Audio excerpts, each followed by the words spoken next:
Renault have just launched the new Megane Scenic E-Tech. In other words, their electric mid-sized SUV, and it's pretty good, but the way they revealed it was really quite strange. They called it a hybrid, but it's actually not.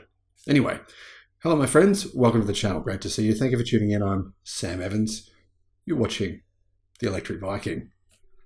I remember driving a Renault Scenic, and I don't remember what the experience was like whatsoever. It was completely unmemorable. That was the internal combustion engine version. And in fact, I didn't remember that until today. It was that boring.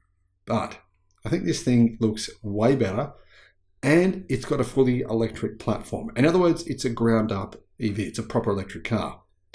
The 5th generation Renault Scenic has been revealed.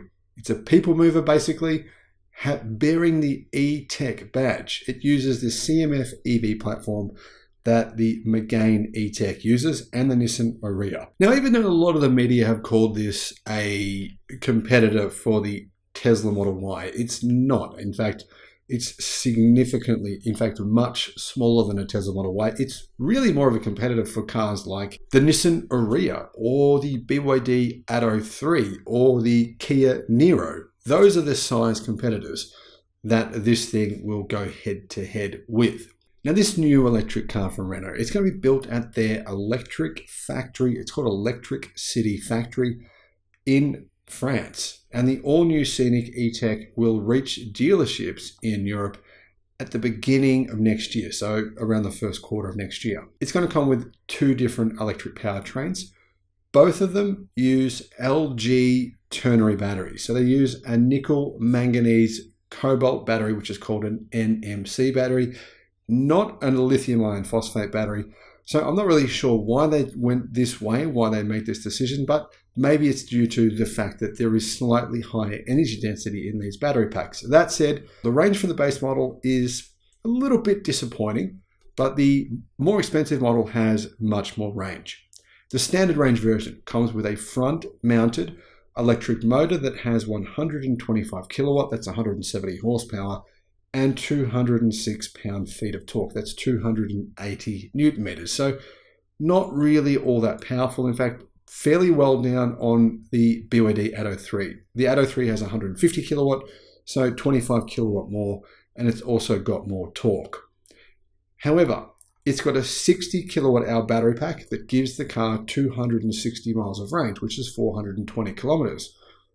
And that's where things are a little strange here. Now, this car, like I said, is a very similar size to the BYD Atto 3. The Atto 3 has exactly the same size battery pack, but it's lithium iron phosphate, which is meant to be less energy dense.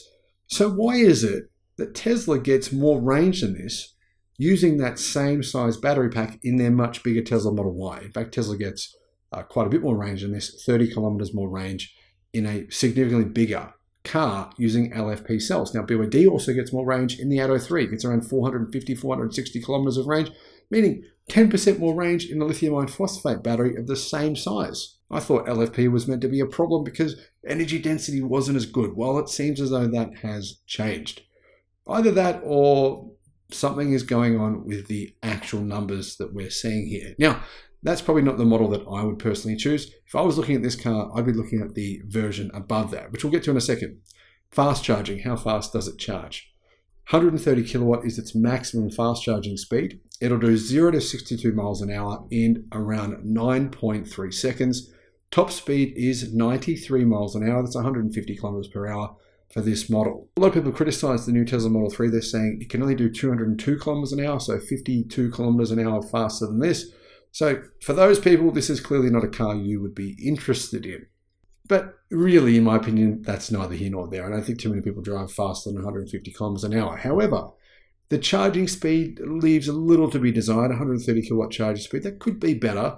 And the actual acceleration in the base model is obviously quite pedestrian, pretty slow, 9.3 seconds to 100 kilometers an hour. That's probably a bit below what I think a lot of people would expect of an EV, which is generally pretty good performance.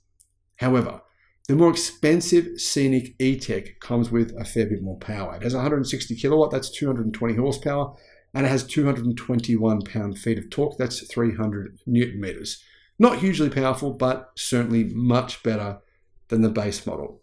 It also has a much bigger battery pack. In fact, it's a very big battery pack for a car of this size. It's an 87 kilowatt hour pack that gives the vehicle a range, a very good range, in fact, of 385 miles or 620 kilometers. That's WLTP numbers. So real world, you're going to get not too far off that, maybe 5% less in the real world. Meaning, in my opinion, even if you have to pay a fair bit more money, this is the only model of these two that I would personally consider. But that's just me. What do you think? Let me know in the comments. Now, 0 to 62 miles an hour takes 8.4 seconds, which seems slow based on the power that it has. That could be, though, because the battery is so much bigger, therefore meaning the car weighs a lot more. Plus, you got an additional motor. So you got a much bigger battery pack, 27 kilowatt hours extra battery capacity. Add the weight of the motor, and that's probably what makes it slow. 8.4 seconds, 0 to 62 or 0 to 100 kilometers an hour. Charging. Actual AC charging is very good with this model. It's up to 22 kilowatts.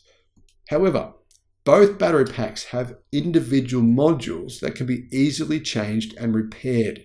That is probably the best feature of this car, because LG Chem batteries have had more recalls than any other battery chemistry, or any other, in fact, probably other companies put together in LG Chem have had more recalls. But anyway, another story. So that may happen to you. You may need to replace one of the modules, so that's probably a good benefit. In addition to that, Renault says there are no rare earths used in the electronics, the battery, or any part of the car.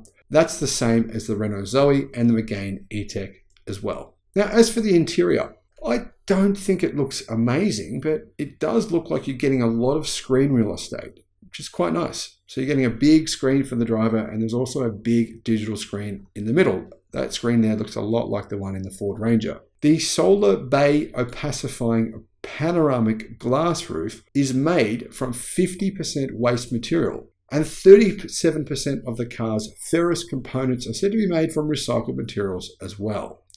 The hood and the doors are made from 40% recycled aluminium, with Renault using a closed-loop system where waste material is sorted, compacted, and then sent back to the supplier, which feeds it back into its production line.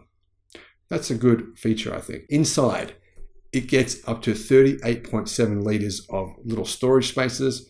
However, it also has 2 USB-C outlets. So getting back to the size, it measures 177 inches long. That's 4,470 millimeters.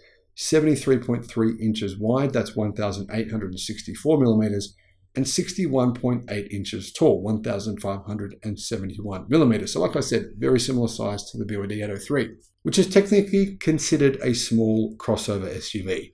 Trunk capacity, though, is significantly bigger than the 803s. This is one advantage of the packaging of this car. They've done a pretty good job with it, I think. The boot is 545 litres. To give you some context here, the boot on a Tesla Model 3 is 590 litres. So the boot is about 10% smaller than the Model 3 boot, but the boot on the 803 is around about 400 litres. So it's quite a bit bigger than the 803's boot. So if you're looking for boot space, this has a fair bit of it for the size of the car. So what does it weigh? Well, it weighs 1,842 kilograms, which seems very light because that's the version with the big 87 kilowatt hour pack plus that electric motor. So I'm curious then as to why it seems relatively slow based on that weight figure, which is pretty good. I mean, that's the weight of the Tesla Model 3 long range, weighs almost exactly the same as that version. What else do we know about it? Well, up the front, you get 2 screens. Both of them are around about 12 inches, and the car has the ability to display content for over 50 apps, including Google Maps, which, by the way, Google Maps has recently had some big updates for electric cars, charging station integration, which works way better now. Worth having a look at my video on that. I'll put a link in the description to that video. Apparently, this is meant to be the safest car Renault have ever made. It comes with 30 driver assistance systems and safety features, including context-aware adaptive cruise control. Context-aware adaptive cruise control. I've never heard of that before. It also comes with stop and go and lane centering. How much does it cost though? Well, no one knows yet. Sorry, we don't have prices for anywhere at all. I'm going to guess we're going to get the prices pretty soon though, considering it will be out in only a few months' time. Is this a rival for something like a Tesla Model Y? Well, clearly not. It's a significantly smaller car. However, there still could be a fair few people that would consider it. I mean, it will be on sale in Europe pretty soon. A fair few people might actually cross-shop the two of them. What are your thoughts? Would you consider something like this car if it was priced similarly to a Tesla Model Y? Let me know your thoughts in the comments, and thank you for watching. Bye-bye.